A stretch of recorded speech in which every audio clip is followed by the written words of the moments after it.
À La Roche de Martin Lichtenberg, qui justement aborde ces thématiques aussi très politiques, très sociales. Comment le livre est arrivé jusqu'à vous? Alors, il est arrivé par la directrice juridique du groupe enfin, du pôle littérature, bref, une responsable juridique de chez Editis, qui s'appelle Laetitia Doré, avec laquelle je m'entends bien. Et Laetitia, donc, est juriste, travaille avec un certain nombre d'avocats chez Editis. Et la mère de Martin est visiblement l'une de ses avocates. Et donc, Martin cherchait un éditeur, ne savait pas très bien vers qui se tourner, avait passé le manuscrit à Laetitia. Et Laetitia l'a envoyé à plusieurs éditeurs chez Editis, en visant un certain nombre de collections qui étaient peut-être plus imaginaires que nous, mais on a été les premiers à réagir. Et du coup, qu'est-ce qui a fait le choix de votre côté de choisir ce texte qui est clairement dans des thématiques dystopiques et donc qui pourra surprendre, je crois que c'est le bon terme, votre public. Dans le bon sens, hein, bien entendu. Hein. Mais nos lecteurs. Alors, ça a été l'objet évidemment d'un débat au sein de notre comité de lecture. Le premier lecteur de La Roche nous a dit le texte est formidable, mais il n'est pas pour nous. À partir du moment où il nous a dit que le texte était formidable, on a eu quand même envie de le lire savoir si c'est pour nous ou pas pour nous, c'est quand même, alors là, c'est une décision qui me revient. Donc, je l'ai lu, mais on l'a tous, on est 4 au comité de lecture, on l'a tous lu, on l'a tous beaucoup aimé. Et après avoir vraiment mûrement réfléchi, on s'est dit pourquoi s'interdire de publier ce texte. Alors au départ, de toute façon on était assez ambivalent et incertain par rapport au positionnement du livre. On ne s'est clairement pas dit qu'on allait débuter une collection de SF, parce que la maison n'est pas... si on commence à débuter des collections, la maison va commencer à exploser, enfin, ça va être une croissance qui n'est pas souhaitable, parce que nous, si on publie plus de 22 livres par an, on ne peut pas s'en sortir à 5, donc c'est tout à fait une autre histoire. Donc créer une collection ne faisait pas partie du projet, mais je ne savais pas si on allait vraiment le publier sous le label SF ou pas. Toujours est-il que je me disais, ce texte, bon, il y a une langue qui est vraiment très très belle, qui est assez éblouissante. Ce texte est vraiment très marquant. Je pense qu'il nous a tous brassés. Et pour moi, il me semblait très accessible pour un public qui n'était pas amateur et qui n'était pas connaisseur. Ce qui était le cas. Alors moi, je suis amateur occasionnel, amatrice occasionnelle d'imaginaire, mais je pense que les deux autres femmes qui participent au comité de lecture, elles le sont très peu euh, et fréquentent peu l'imaginaire, et elles avaient adoré. Donc je me suis dit, bon, ça a l'air quand même d'être un texte qui peut tout à fait convaincre et séduire des néophytes. Donc pourquoi se l'interdire voilà. Et on parlait un peu plus tôt, vous disiez un peu plus tôt, le côté très politique, très social des textes de science-fiction. Celui de Martin aborde quand même avec beaucoup de violence le monde du travail, l'abrutissement par le travail, la perte de liberté. Le climat aussi. Le climat, la perte de liberté au travers de la restriction des arts, notamment de la musique. Et ce qui est étonnant, c'est que ce livre est très musical, très absence de musique, je ne sais pas comment on peut le dire. Mais... Ouais, je pense que c'est c'est vraiment l'originalité du texte. C'est ce personnage de Sol, ce pianiste qui résiste par le piano, parce que en plus, l'univers de Martin, il a admirablement réussi à faire surgir cet univers qui est totalement coercitif, alors que le danger, il est latent, mais il n'est pas si...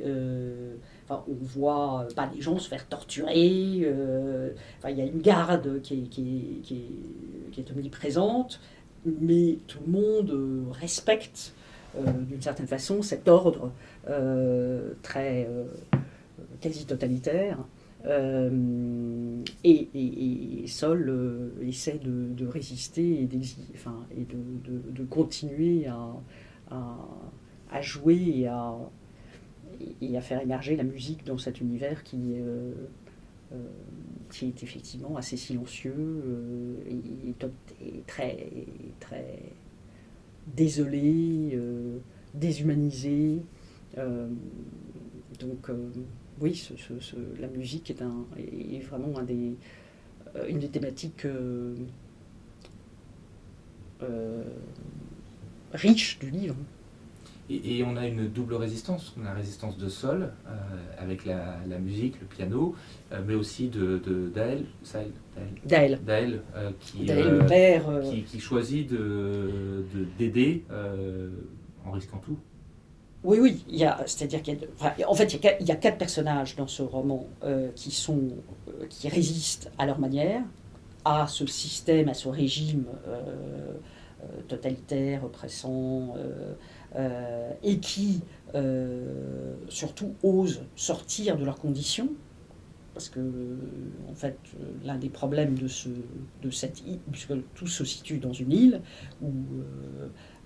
dont on ne part pas, où les élus pourraient partir s'il y a l'espoir d'un train qui pourrait vous emmener, vous permettre de quitter l'île, que tous souhaitent fuir d'une certaine façon, mais tous semblent résignés à subir leur sort et à ne pas contester leur rôle dans cette société, puisqu'il y a les rocheux, les rocailleux et la garde. Et il semble n'y avoir que ces 4 personnages qui, eux, cherchent à exister différemment. Il y a ceux, et à résister chacun à leur manière. Et donc, il y a Sol, le musicien, mais également Daël, qui est le père d'une petite fille, et Daël, c'est son amour paternel, de mon point de vue, qui va lui permettre, qui va le motiver et qui va lui permettre qui va nourrir sa quête d'un ailleurs et qui va lui permettre d'oser tenter de fuir et de partir et de quitter ce... Et puis avant même de trouver la manière dont il pourrait s'échapper, il fait régulièrement des petits gestes de résistance et il nargue la garde. Donc on sent un personnage qui effectivement qui s'inscrit dans la révolte et dans la contestation. Mais la motivation, de mon point de vue, la motivation de cet homme, c'est de permettre à sa fille de connaître quelque chose d'autre et d'échapper à ce monde très terrible. Et c'est... alors j'avais une question par rapport à la prise de risque, parce que là on est sur un livre de science-fiction qui est donc, le premier publié côté EO, d'un jeune auteur, dont c'est le premier roman publié aussi. Est-ce que c'est pas, d'un point de vue éditorial, on se dit pas je prends un gros risque? Alors d'abord, je pense que c'est aussi en prenant des risques qu'on réussit.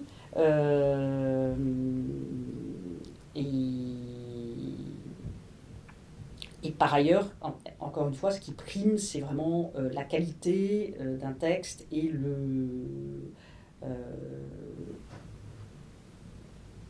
fait qu'on a été assez ébloui et séduit par ce roman. Alors, publier de la littérature de qualité, aujourd'hui, c'est difficile. De toute façon. Si c'était un roman classique, blanche, avec des thématiques, quelles que soient les thématiques qu'un auteur de blanche puisse aborder, de toute façon, c'est difficile d'imposer un jeune auteur en littérature actuellement. Donc, peut-être qu'on cumule les handicaps, mais peut-être qu'aussi ça finit par s'annuler. Le double handicap va peut-être être finalement un atout.